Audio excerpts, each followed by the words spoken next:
गंजाम थाना पालीबंध गाँव में विष पी गोटे परिवार 3 मृत। गंजाम थाना अंतर्गत पालीबंध ग्राम में एक अभावन घटना घटी जाइछि। गोटे परिवार 3 जन विष पी आत्महत्या करिथबा देखिबाकु मिलिछि। चाउल रे पोक न लागिबा पई रखा जाइथबा औषध को खाई सेमाने मृत्युवरण करिसेंति। सूचना मुताबक गतकाली राति पालीबंध ग्रामर एस मामी रेड्डी तांको झियो एस मीना रेड्डी और पुओ एस राकेश रेड्डी कौनसी कारण को नहीं संध्या समय विष खाई देथिले। स्थानीय लोक तांको उद्धार करी छत्रपुर मेडिकल नहीं गुरुतर थिबारु ब्रह्मपुर मेडिकल पठा जाइथिला। सेठारे तांको मृत घोषणा करथिले डाक्टर। मृत मार बयस 40, झीर बयस 16, पुओर बयस 20 वर्ष। गत 2 वर्ष पूर्व बापार मृत्यु होता। तेबे सेमाने काहेकि विष खाइले कौन कारण रही बर्तमान सुधा जनापड़ी ना। अन्यपक्षे छत्रपुर मेडिकल आंबुलांस सेवा मिलपारि नथिला, जहाँफल ब्रह्मपुर अन्य एक गाड़ी रे नहीं। घटनास्थल में Chhatrapur provisional IPS Manisha Saugan, SDPO Chandan खड़ी और गंजाम थाना अधिकारी सुमित्रा पत्र पहुंची छानबीन करुछि। इनक्वारी इनक्वारी कर छत्र तथ्य आसला सर कौन का किछ पचाराला कौन किछ करे गां किछ गां हम पचार समस्त पचार प्राथमिक तदंत सर किछ सुराग पाई से तो कौन विष खाई केमती विष खाइले कौन विष खाइले फैमिली डिस्प्यूट कौन अच्छी से विषय तो इनक्वारी चलती। घटनास्थल किसी सर घटनास्थल से ग्लास पीते विषय सब पड़ी ग्लास सब लगी तो चली इनक्वारी सर तदंत जो आसी साइंटिफिक टीम पहुंचे साइंटिफिक मु दिलीप छोटे एक सरपंच पालीबंध कौन कहबा आज्ञा दुखद खबर घटी गोटे आपनकर पंचायत ए तो गोटे अभावनीय घटना घटी आमर ए जो पालीबंध पंचायत पालीबंध गाँव में एटा गोटे आशा भी करा जानुला कहीं ना ये जिनसा कहीं अभावनीय घटना कहूँ जेहेतु ता परिवार सीन किसी असुविधा नाला तार 2 वर्ष पूर्व ता स्वामी मरी जाइतिला एवं तार कंपनसेशन केस भी चलती बर्तमान पर्यंत एवं ता परिवार भी अभाव किसी नथिला।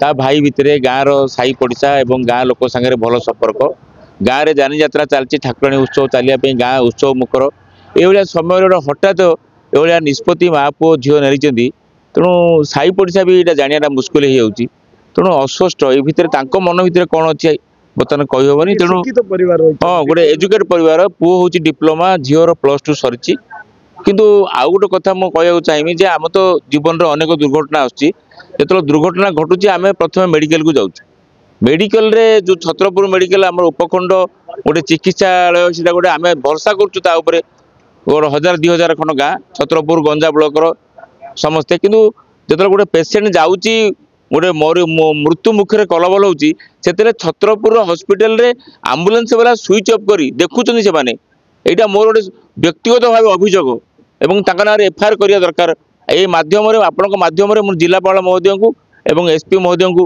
मु अनुरोध करी जे यहाँ गोटे इनक्वारी हो जे छत्रपुर जो चिकित्सा विभाग जो जो हॉस्पिटल अच्छी से आंबुलांस वाला जानी शुणिक स्विच ऑफ करदे जहाँफल कि मो मत 3 जनकर मृत्यु घटला विलंब 2 घंटा विलंब से पहुंचती ब्रह्मपुर में यहाँ ये आम बहुत दुखित मृत्यु समस्त में आसो से दुर्घटना घटला क्यों आंबुलांस वाला छत्रपुर मेडिकल आंबुलांस वाला सी जानिक स्विच ऑफ करदे आगामी दिन में जो आंबुलांस स्विच ऑफ करने कथा ऊपर आपण कौन पदक्षेप नेबे कि हाँ निश्चित भाव में आम आम पालीबंध पंचायत तरफ गंजाम ब्लॉक तरफ आम जा कलेक्टर को जिलापाल को आम जनऊ एस रामचंद्र रेड्डी आज्ञा आप गाँव में 3टी परिवार 3 जनकर मृत्यु कौन होता घटना आप केतबेले खबर कि नहीं सर संध्या समय हठात खबर माने पाखापाखि झील मैंने आसी खबर देले माने बारियाडे असुस्थ अवस्था 3 जन पड़ुन छटपटे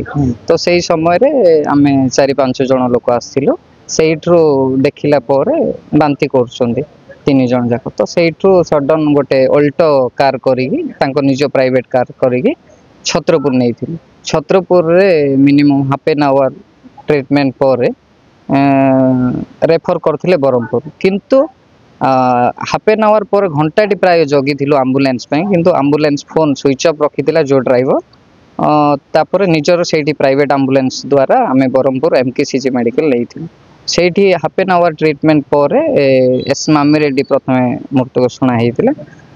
ଆଉ କିଛି 15 ମିନିଟ୍ ପରେ ଏସ୍ ରାକେଶ ରେଡ୍ଡି ମୃତ୍ୟୁ ହେଇଥିଲା। ତାପରେ ଝିଅଙ୍କୁ ଶେଷରେ ଟିକେ କଥାବାର୍ତ୍ତା କରୁଥିଲା, ସେଇ ସମୟରେ ଆଇସିୟୁ ବେଡ୍ ନେଇଥିଲେ।